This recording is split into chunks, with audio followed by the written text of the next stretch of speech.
Why? Because I can use debt to buy real estate. And because I use debt, I pay no taxes. And then third, I started my business, my first real business. I had many businesses as a kid, but my first real business was a nylon and Velcro surfer wallet business. And I went worldwide right away. The trouble is I was an idiot, and the business went up, and the business came down. What kept me alive was this and this. Okay.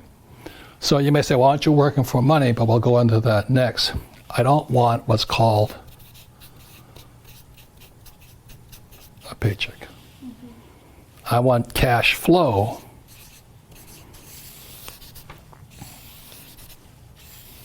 From here. So that's what I mean by the rich don't work for money.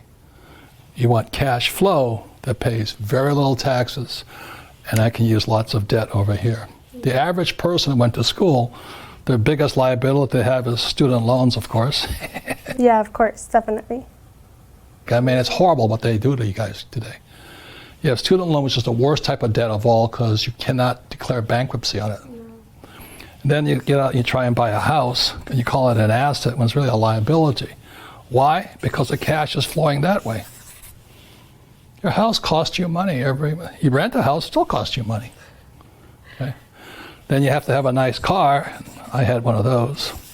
This. So the problem with most young people is they go to school to get that job, then a lot of them have student loan debt, then they try and get married and buy a house, and have a car, and then they have credit card debt, but they never have the chance to come over here. If they do any investing in America, it's a 401k, which I wouldn't touch with a 10-foot pole. Now, you should, but I don't, because I don't have to. Because I went to school for here, and people who don't go to school should be here. This is a 401k, IRA, ETFs, and that stuff, paper, savings. I don't touch that stuff, and we'll go into that later on. Yeah. Okay. So when I say rich don't work for money, I never wanted to be dependent on a paycheck, either from an employer or the government.